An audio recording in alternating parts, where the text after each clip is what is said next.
Real World Off-Road, this is a 2009 Can-Am 450 DS, fuel injected, pretty much a race quad, and this is the owner's experience.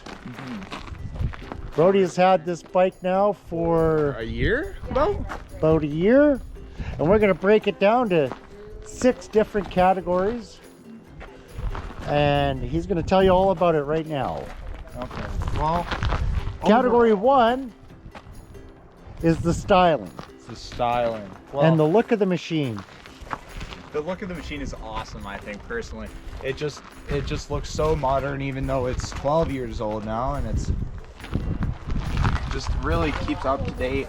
Everything's very It does look very it like to this day, if it was all in brand new mint condition, if you had this in the showroom of a shop and put it beside a brand new Yamaha Raptor, I think it can compete against prettiest girl in the shop. Exactly. Okay, well, let's talk about the ergonomics. How freely do you operate it? Well, how does it fit and feel to you? It's pretty good. It's really easy to slide on. You could really hang off the side of it and you're not falling off all the time. The only thing is that I'm quite a tall guy, so when I am over it, I'm actually over top, almost directly over the wheels. Yeah. And it kind of makes it feel a little bit heavy in the front, and I'm arching my back, and that's one part. So it feels like you're riding too far over the front, and it's making you hunched over. Hunchback. So what would be your rating out of 10 for its styling?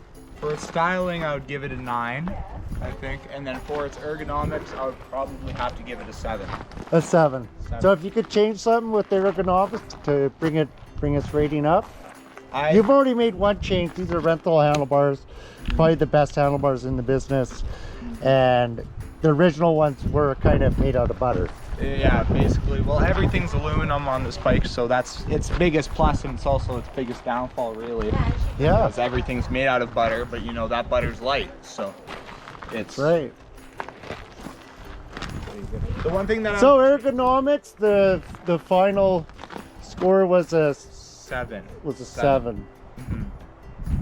Okay, well, let's talk about the engine performance. Well, the engine performance, this thing gets up and goes. This is the fastest bike that I've ever owned. I haven't owned very many, but this one is the fastest one. Sure. What do they put out for horsepower? 47.3, something like that.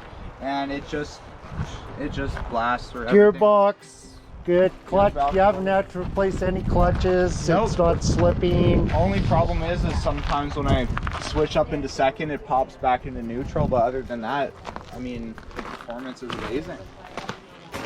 Rating? Pardon? Rating? Rating? Probably a 9. For engine. 9 out of 10 for performance. You know what? I could totally agree with you there. It's got tons of get up and go. The clutch seems to work perfectly, and you know, it's just like similar to a dirt bike clutch, but running 2 meaty back tires, which is probably pretty abusive to the clutch. And we haven't had any clutch issues, gearbox issues, none of that stuff. Everything's been good that way. So another one of our categories is going to be the handling of the machine, including the brakes and the suspension. And let's just talk about the suspension for a second. You were 240 pounds? Yeah, probably. 240 pounds. And how is it suspended for you? Oh, it was, well, I mean, considering how heavy I was, I'm doing, what, probably 5-foot jumps, something like that, and I'm landing fine, and I'm just coasting, nothing's bottoming out or anything. Yeah. And it's not making any weird sounds. It's pretty much, it would be suspended probably quite stiff for a very light person. Yeah, exactly. But for a heavier person, it's quite cush. Yeah. In the corners, the suspension handle's great as well. It just soaks up corners like nothing. KYB, KYB. KYB, best in the business right there. Brakes are really good, I think. I run through them a little bit, but I mean, overall the brakes are quite nice. Stops real fast. Okay, what about the handling department? Well, handling is very good, I would say. The only real bad thing is, like I said about the ergonomics, is I'm right over top the front wheel, so it does feel pretty heavy in the front.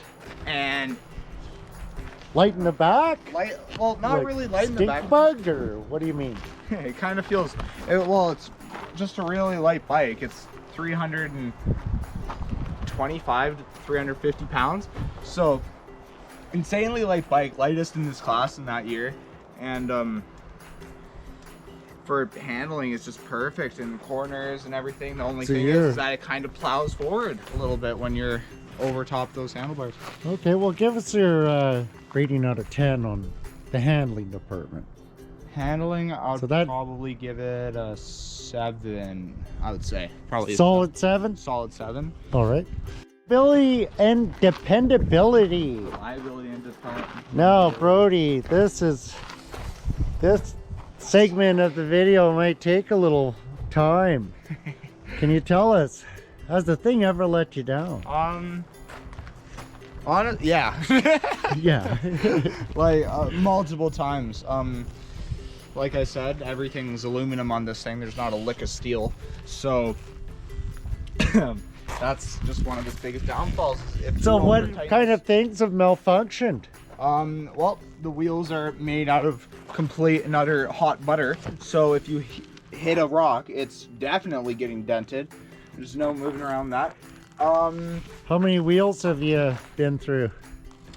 I think only one, but then the day after I bought a brand new wheel, same factory Can-Am, and it just bent right there.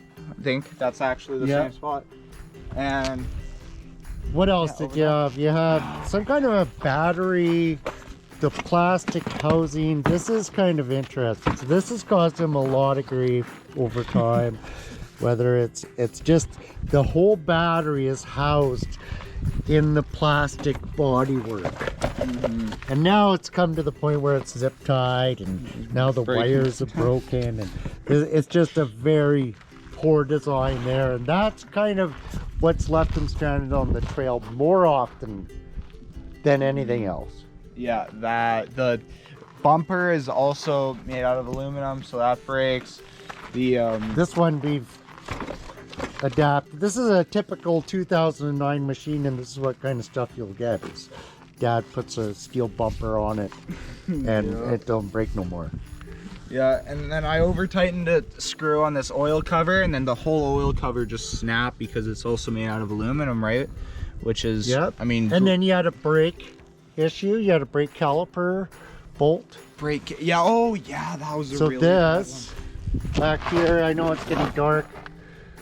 Back here, you over tighten one of these bolts and it cracked the whole caliper, so we had to buy a whole new caliper. one.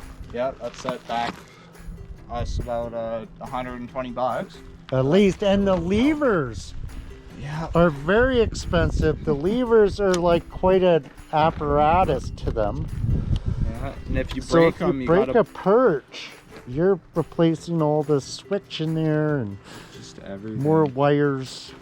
Mhm. Anyway, so on a rating of 0 to 10, what do you give the reliability, dependability? Reliability, I would probably have to give it a 5. I think it's not very good. It's not very good. It does let us down. Performance is awesome when he's out there. He's got It looks smiles really ear to ear pretty. until the end of the day. Generally when I go to try it. Yeah. All right. Well, owner's experience of a 2009 DS450, which didn't change much all the way through its whole lifespan, is totally discontinued now, and you probably will not be able to find a rear sprocket for it. Definitely. Anyhow, besides that,